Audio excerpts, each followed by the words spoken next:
Yeah, well, this is really an exciting series that we're doing and training, and this is on how to be a business credit line expert.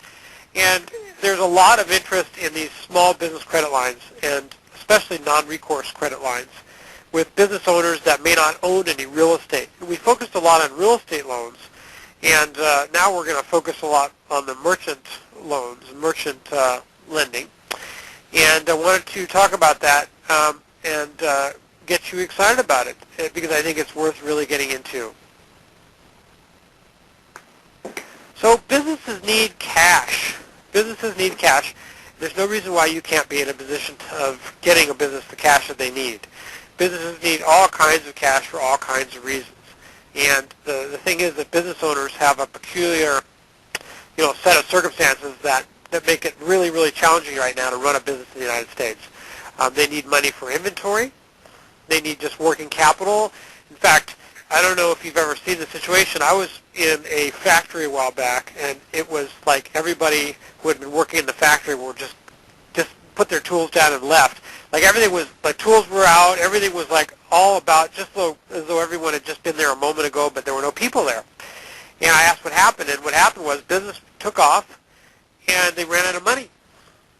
So they had to let everybody go just because they didn't have enough working capital in the business. In other words, the more business they did, the more cash they needed to fund inventory and accounts receivable. Then the bank pulled the plug on them, and all of a sudden they had no working capital. They had to basically just go out of business. And just because they were actually profitable and successful. What a shame, Yeah. What a shame.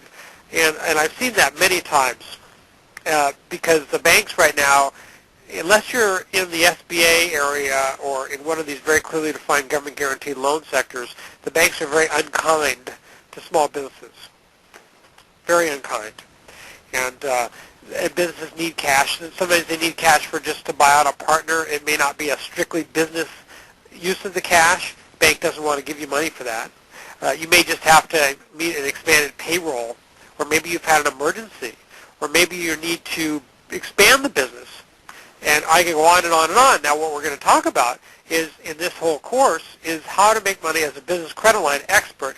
So you're going to be helping business owners who have this problem, who have these problems. These could be good problems to have, like too much business, or they could be kind of bad problems to have, like an emergency or a partner that you need money to buy out and you don't have the cash.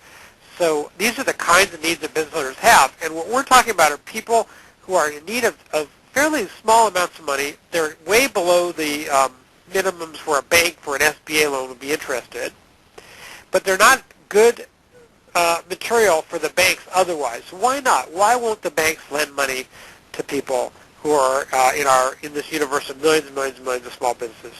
Well, first of all, the owners may not have the best personal credit, so they need to have a high FICO score.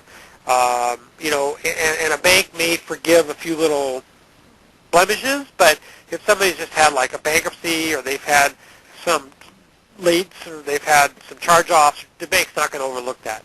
So there goes the bank loan. Secondly, banks hate startups. They just hate startups. They need the money badly, and the banks don't want anybody that really needs the money. So good luck getting a startup funded by a bank. Again, unless it's an SBA loan, unless it's within certain criteria that are very narrow for large amounts of money, the bank isn't going to be interested. Not going to do it. The bank isn't going to lend to anybody without a strong personal financial statement.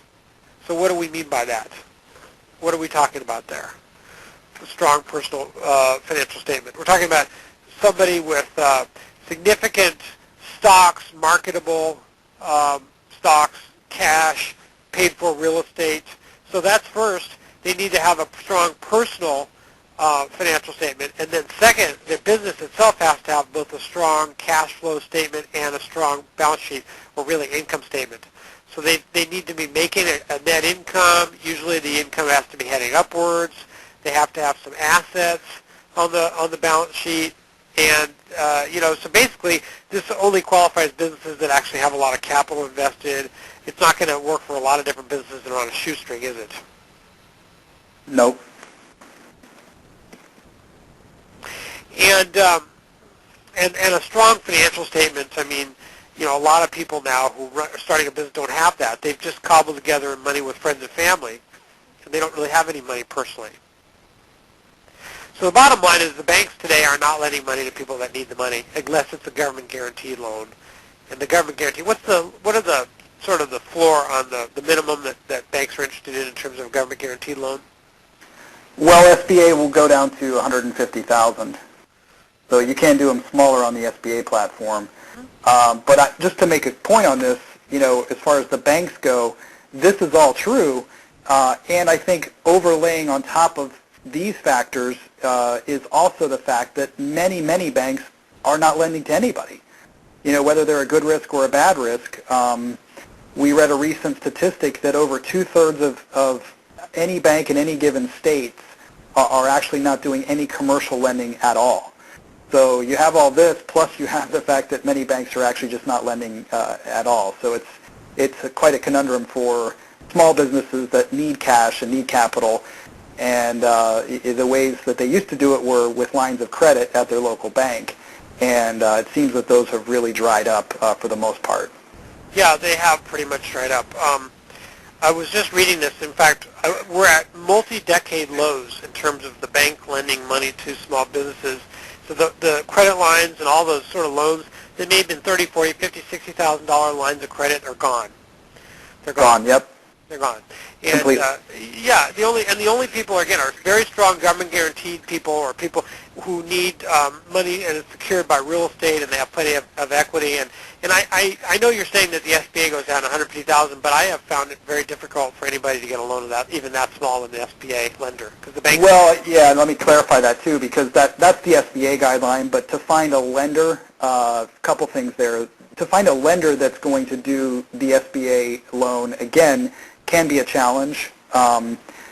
Many banks are saying that they're doing SBA, but in fact they're not. We get calls all the time with borrowers that have an SBA approval, or we're told they have an approval, and it just goes and sits at the bank for months and months, and they don't really hear anything, and that's a great indication that the bank has no interest in making their loan. So a lot of that is happening too. So you're absolutely right. To get it down that low would be a challenge, and most banks like higher loans. Like we all do, we'd rather do a higher loan than a smaller loan. So that's correct. Yeah, same amount of work to do a big loan than a small loan, same amount of work. So now we've got these banks that are going out of business. They're being taken over. And so banks are only lending money to business owners who have a track record of paying loans back and who are non-startups who have plenty of cash, have good personal credit, good financials in their business. So that's it. I mean, other than that, they've really stopped lending to businesses unless they really don't need the money. And when you look at the other funding sources that a business has, a lot of it is friends and family, and friends and family are struggling right now. A lot of it is personal credit cards. Those cards have been maxed out. We had a big change in the credit card laws recently, and so the banks started lowering people's credit lines, even on their credit cards. Do you know anybody that's had their credit line pulled or reduced? I hear of it all the time. Yeah. Yeah. So the banks, give them $20,000 originally. Now they're at $12,000. Hear it all the time. So yep. And that's been a big source of small business funding. So that's kind of gone. So this is addressed to people who may need as little as what? What's the minimum on this? I know you're going to get into it, but like what, 5,000 or 10,000, something like that? Yeah, they can go very small, down to 5,000. I'd say 5,000 is pretty much the minimum, but very, very small, up to higher than $1 million. Okay. So it's a good range. And what we're going to be showing you is we're going to show you how to make money, basically just finding these people and referring them on through us. And we give you some very, very substantial finder's fees. So you're in the business of helping people find business credit lines. You're a business credit line expert. And this can be done part-time. It can be done very part-time. It can be done full-time. You can do it just a few hours a week. You can do it an hour a week. We're going to show you exactly how to do it. We're going to show you how you can do it by making phone calls. And we're going to show you how you can do it if you never want to make a phone call. So no cold calling or with cold calling. And we'll show you how to do cold calling where you actually don't have to talk to people except people who are really, really interested. So there's actually a lot of opportunity here. And I just want to stress this because this is like millions and millions and millions of small businesses right now. So if you've got like, there's about 10 million businesses in the United States. This is a pyramid here. And you've got right here, let's say the Fortune, they call them the Fortune 500 businesses, like the largest companies in the, and then you've got, the smaller companies, mid-range companies. This is going to be the 9,900,000 businesses. I don't know what number it is exactly, but this is going to be the base of the pyramid. Most businesses, all home-based businesses, all the businesses you see when you drive down the street who are owned by, local business people, to all the businesses in office buildings, everybody, doctors, lawyers, nail salons, restaurants, bakeries, Main Street America. This is like everybody. That's what you're going to be able to help in this business as being an expert to help people with their business credit lines. So that's what you're going to be, those are the people you're going to help. This is your market. So Lane, do you want to talk about that market a little bit, about how this is to sell and what's sort of involved? Yeah, I mean, there's so many things about this program that really excite me from lots of different levels. But just what you said, there are so many businesses out there. Just driving down the street, they're countless, and for the most part, most businesses need some level or some form of working capital to survive. Not to mention if they want to expand. Or if they need to buy inventory or all the different uses that they need for this capital. And like we said, for the most part, the banks have dried up. They don't have anywhere to turn. So we look at this program as a humongous opportunity for us all to really help some of these smaller businesses. One of the things that I love about this is it's really an easy sell for the most part.